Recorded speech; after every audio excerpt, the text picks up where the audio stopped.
Yan guys, mamitas tayo ngayon ng mushroom. Kinakain to guys, masarap siya. Wala naman siya lasa. Para lang ka lang kumain ng ano yung basta wala siya lasa. Pwede mo siyang kainin hilaw. Yan dami guys. Kuwat to sa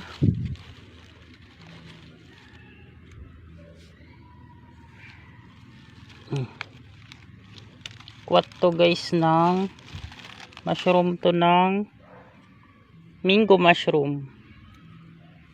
Akala ko nga dati hindi to kinakain eh.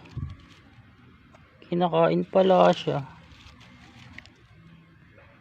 Kumain ako nito guys. Wala naman nangyari sa akin.